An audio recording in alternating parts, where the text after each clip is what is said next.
June 2 Ekadashi ఎన్నో శక్తులు కలిగిన రోజు. తులారాశివారి జీవితంలో ఒక వ్యక్తి రాక ఖచ్చితంగా జరగబోతుంది.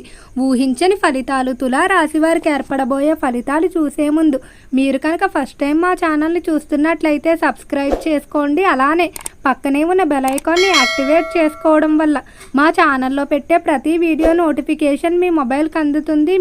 మీకు కనుక వీడియో నచ్చినట్లయితే లైక్ చేయండి. అలానే మీ ఫ్రెండ్స్ అండ్ ఫ్యామిలీ మెంబర్స్లో ఎవరైనా తులారాశి వారు ఉంటే వారికి తప్పకుండా ఈ వీడియోని షేర్ చేయండి. తులారాశి ఇది రాశి చక్రంలో 7వ రాశి. ఈ రాశి యొక్క అధిపతి శుక్రుడు. తులారాశిలోకి చిత్తా నక్షత్రం 3, 4 పాదాల వారు, స్వాతి నక్షత్రం 1, 2, 3 మరియు 4 పాదాల వారు, విశాఖ నక్షత్రం 1, 2, 3 పాదాలలో జన్మించిన వారు ఈ తులారాశికి చెందుతారు. తులారాశి వారి జీవితంలో ఒక వ్యక్తి అయితే రాబోతున్నారు. ఈ వ్యక్తి కారణంగా తులారాశి వారి జీవితంలో అనేకమైన మార్పులు అయితే ఏర్పడతాయి. అలానే ఈ వ్యక్తి వల్ల తులారాశి వారు ఎన్నో శుభ ఫలితాలు కూడా పొందబోతున్నారు. ఈ వ్యక్తి కారణంగా వ్యాపారంలో అభివృద్ధి అయితే ఊహించని రీతిలో ఉంటుందని చెప్పుకోవచ్చు. అలానే ఇప్పుడు వచ్చేటువంటి ఏకాదశి ఏదైతే ఉందో ఈ ఏకాదశి రోజు తులారాశి వారు ఒక చిన్న పనిని కనుక చేసినట్లయితే ఇక తులారాశి వారికి పట్టిందల్లా బంగారంగా మారుతుంది. అంతటి అదృష్టాన్ని అయితే మీరు ఖచ్చితంగా పొందుతారు. ఈ పని మాత్రం మర్చిపోకుండా చెయ్యండి. అయితే అసలు తులారాశి వారు ఆచరించవలసిన పని, అలానే రంగాల వారీగా తులారాశి వారికి ఏర్పడబోయే ఫలితాల గురించి తెలుసుకుందాం. మొదటగా ఈ రాశికి సంబంధించి విద్యార్థుల ఫలితాలు చూసుకున్నట్లయితే విద్య పరంగా తులారాశి వారికి అనుకూలంగానే ఉండబోతుంది. విద్యార్థులకు దినదిన అభివృద్ధి అయితే కనిపిస్తుందని చెప్పుకోవచ్చు. ముఖ్యంగా విద్య పరంగా ఎవరైతే ఉన్నత విద్యాభ్యాసాల కొరకు ఇతర దేశాలకు వెళ్ళడానికి ప్రయత్నాలు చేస్తూ ఉన్నారో అలాంటి ప్రయత్నాలన్నీ కూడా చాలా వరకు అనుకూలిస్తాయి. అలానే విద్యార్థులు ఎవరైతే ప్రవేశ పరీక్షలు రాసి ఉన్నారో వారికి అనుకున్న ప్రదేశాల్లో ప్రవేశం అనేది లభించడం వల్ల మీరు ఎంతో ఆనందంగా ఉంటారని చెప్పుకోవచ్చు. తులారాశికి సంబంధించిన విద్యార్థుల్లో కళల పట్ల కూడా మంచి ఆసక్తి అయితే చూపిస్తారని చెప్పుకోవచ్చు. విద్యకు ఎంతైతే ప్రాధాన్యత ఇస్తారో అలానే కళలకు కూడా అంతే ప్రాధాన్యత ఇస్తారు.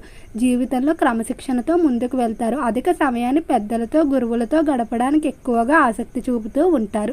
కొత్త కొత్త విషయాలు తెలుసుకొని వారికి తెలిసిన విషయాన్ని 10 మందికి చెప్పడానికి కూడా ఈ రాశివారు ఎంతో ఆసక్తిగా ఉంటారు. అనే తులారాశి వారి ఈ సమయంలో ఎవరికి కూడా అప్పు ఇవ్వకపోవడమే మంచిది. ఈ సమయంలో ఇచ్చేటువంటి రుణాలు కానీ మీరు ఇచ్చేటువంటి వాగ్దానాలు ఏవైతే ఉన్నాయో వాటిని మీరు తీర్చలేకపోవడం, మీకు తిరిగి వచ్చే అవకాశం అనేది చాలా తక్కువగా ఉంటాయి.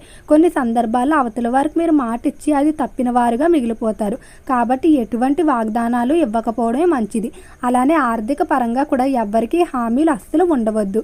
ఈ సమయం అంతా కూడా ఆర్థిక విషయాల్లో ఇతరుల పట్ల కొంచెం జాలి తగ్గించుకున్నట్లయితేనే మీకు అనుకూలంగా ఉంటుంది.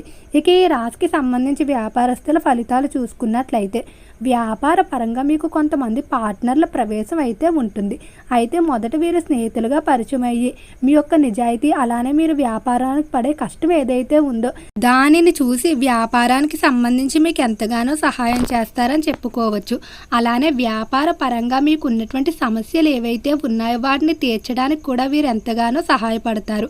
వ్యాపార పరంగా స్థలానికి సంబంధించి వివాదాలు కానీ లేదా కోర్టు సంబంధిత వివాదాలు ఉన్నా అవన్నీ కూడా ఈ మాసంలో పరిష్కారం అవుతాయని చెప్పుకోవచ్చు. ఇక ఈ రాశికి సంబంధించి ఎవరైతే పారిశ్రామిక రంగంలో వ్యవహరిస్తూ ఉన్నారో పరిశ్రమల విషయంలో తులారాశి వారికి అనుకూలంగానే ఉండబోతుంది. పరిశ్రమలకు సంబంధించి ముఖ్యంగా ఇతర పరిశ్రమలతో ఒప్పందాలు ఏర్పాటు చేసుకోవడానికి చేసేటువంటి మీటింగ్లు ఏవైతే ఉన్నాయో అవన్నీ కూడా అనుకూలిస్తాయని చెప్పుకోవచ్చు. అలానే పరిశ్రమల్లో యంత్రానికి సంబంధించి ఏవైతే చెడిపోయిన సమస్యలు ఉన్నాయో అవన్నీ కూడా ఈ మాసంలో తీరిపోతాయని చెప్పుకోవచ్చు. ఇక ఈ రాశికి సంబంధించి ఉద్యోగస్తుల ఫలితాలు చూసుకున్నట్లయితే ఉద్యోగ పరంగా ట్రాన్స్ఫర్లు కోరుకునే వారికి అనుకూల ప్రదేశాలకు ట్రాన్స్ఫర్లు అవ్వడం, అలానే నూతన ఉద్యోగాలు ఎవరైతే ప్రయత్నాలు చేస్తూ ఉన్నారో వారికి అనుకున్నటువంటి ఉద్యోగాలు లభించడం వల్ల ఎంతో ఆనందంగా ఉంటారని చెప్పుకోవచ్చు. ఉద్యోగ పరంగా పై స్థాయి అధికారుల యొక్క సహకారం మాత్రం ఆశించిన రీతిలో లభిస్తుంది. తోటి ఉద్యోగస్తులు కూడా మీతో ఎంతో స్నేహపూరితంగా ఉంటారు. ఈ రాశికి సంబంధించిన వారు చేపల చెరువులు, రొయ్యల చెరువులు వ్యాపారాల్లో పెట్టుబడి పెట్టినట్లయితే అనుకూలంగా ఉంటుందని చెప్పుకోవచ్చు. అలానే రైతులకు కూడా సరైన సమయానికి సహాయ సహకారాలు అందడం వల్ల మీకు ఆర్థిక పరంగా చాలా అనుకూలంగా ఉంటుంది. దీనివల్ల గతంలో చేసినటువంటి రుణాలు ఏవైతే ఉన్నాయో వాటన్నిటినీ కూడా పూర్తిగా తీర్చేయడం జరుగుతుంది. గర్భిణీ స్త్రీలకు ఆరోగ్య పరంగా ఈ మాసం కొంచెం నీరసంగా ఉండే అవకాశం కనిపిస్తుంది. కాబట్టి శరీరానికి బలాన్ని ఇచ్చే ఆహార పదార్థాలు తీసుకున్నట్లయితే ఎటువంటి ఇబ్బందులు ఉండవు. ఫైనాన్స్, స్టాక్ మార్కెట్ల జోలికి మాత్రం అస్సలు వెళ్ళవద్దు. వాటిలో విపరీతంగా నష్టపోయే అవకాశం కనిపిస్తుంది. తులారాశికి సంబంధించి కుటుంబ పరంగా మాత్రం చాలా అనుకూలంగా ఉండబోతుంది. కుటుంబంలో ఏవైతే సమస్యలు ఉన్నాయో అవన్నీ కూడా పూర్తిగా తొలగిపోతాయని చెప్పుకోవచ్చు. కుటుంబంలో అభివృద్ధి అనేది అధికంగా కనిపిస్తుంది.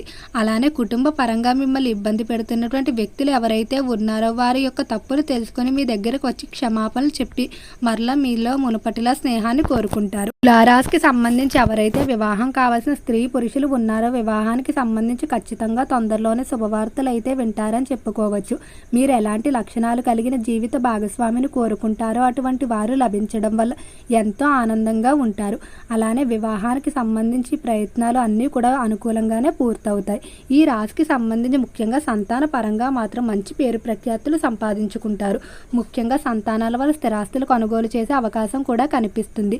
గృహ నిర్మాణానికి చేసేటువంటి ప్రయత్నాలు మాత్రం కొంతకాలం వాయిదా వేసుకోవడమే మంచిది. ఈ సమయంలో మీరు ఎంత సంకల్పంతో ప్రయత్నించినప్పటికీ కూడా ఆటంకాలు ఖచ్చితంగా ఏర్పడతాయి. కాబట్టి కొంతకాలం వాయిదా వేసుకున్నట్లయితే ఎటువంటి ఇబ్బందులు ఉండవు. ఈ రాశికి సంబంధించి ఎవరైతే రాజకీయస్తులు ఉన్నారో రాజకీయ పరంగా మాత్రం చాలా జాగ్రత్తగా వ్యవహరించుకోవాల్సి ఉంటుంది. రాజకీయస్తులకి చెయ్యని తప్పులకి నిందారోపణలు మోసే అవకాశం ఎక్కువగా కనిపిస్తుంది. అలానే మీకు ఏవైతే సంబంధం లేని విషయాలు ఉన్నాయో వాటిలో మాత్రం అస్సలు తలదూచుకోవద్దు. వివాదాలకు వెళ్ళినట్లయితే మీరే ఎక్కువగా ఇబ్బందులు నష్టపోయే అవకాశం కనిపిస్తుంది. రాజకీయ పరంగా ఈ సమయంలో వీలైనంత వరకు కూడా మౌనాన్ని పాటించుకున్నట్లయితే ఎలాంటి ఇబ్బందులు ఉండవు. ఇక ఈ రాశికి సంబంధించి ఎవరైతే సినీ పరిశ్రమల్లో కళారంగంలో వ్యవహరిస్తూ ఉన్నారో కళాకారులకు మాత్రం చాలా అనుకూలంగా ఉంటుంది. కళారంగ పరంగా మిమ్మల్ని అవమానించిన వారు సైతం ఈ సమయంలో మీ దగ్గరకు వచ్చి మీతో కలిసి పనిచేయడానికి మీ కాళ్ళ మీద పడి మరీ క్షమాపణలు చెప్తారని చెప్పుకోవచ్చు. అలానే కళారంగ పరంగా స్థిరాస్తులు కూడా కొనుగోలు చేసుకోవడం జరుగుతుంది. కొన్ని ప్రతిష్టాత్మకమైన బిరుదులు అవార్డులు పొందే అవకాశం కనిపిస్తుంది. క్రీడా రంగంలో సానుకూలమైన ఫలితాలే గోచరిస్తున్నాయి. తులారాశికి సంబంధించి ఎవరైతే కాంట్రాక్ట్ రంగంలో వ్యవహరిస్తూ ఉన్నారో కాంట్రాక్టుదారులకి ప్రభుత్వ కాంట్రాక్టుల్లో భాగస్వామ్యం పొందడం వల్ల ఎంతో ఆనందంగా ఉంటారు. గతంలో చేజార్చుకున్న కాంట్రాక్టులు ఏవైతే ఉన్నాయో వాటికంటే రెట్టింపు విలువ కలిగిన కాంట్రాక్టులు సంపాదించుకుంటారు. రియల్ ఎస్టేట్ రంగంలో వ్యవహరించుకునే వారికి కూడా అభివృద్ధి అధికంగానే కనిపిస్తుంది. స్త్రీలు వివాహం వల్ల కానీ విద్య ద్వారా లేదా సంతానం వల్ల విదేశాలకు వెళ్ళే అవకాశం అధికంగా కనిపిస్తుంది. స్త్రీల్లో ఈ మాసంలో అభివృద్ధి అనేది ఎక్కువగా ఉంది. నిరంతరం కూడా కష్టపడుతూ వారి యొక్క ధ్యేయం ఏదైతే ఉంటుందో దాన్ని పూర్తి చేసుకుంటారు. ఈ మాసంలో ఎక్కువగా శుభవార్తలు వింటారు. అలానే దైవ దర్శనాలు ఎక్కువగా చేసుకునే అవకాశం కనిపిస్తుంది. విందు వినోదాల్లో పాల్గొంటారు. ఓకే అండి, తులారాశి వారికి ఏర్పడబోయే ఫలితాలు చూశారు కదా. మీకు కనుక ఈ వీడియో నచ్చినట్లయితే లైక్ చేయండి. అలానే మీ ఫ్రెండ్స్ అండ్ ఫ్యామిలీ మెంబర్స్లో ఎవరైనా తులారాశి వారు ఉంటే వారికి తప్పకుండా ఈ వీడియోని అయితే షేర్ చేయండి. మర్చిపోకుండా ఛానల్ అయితే సబ్స్క్రైబ్ చేసుకోండి. ఓం నమః శివాయ.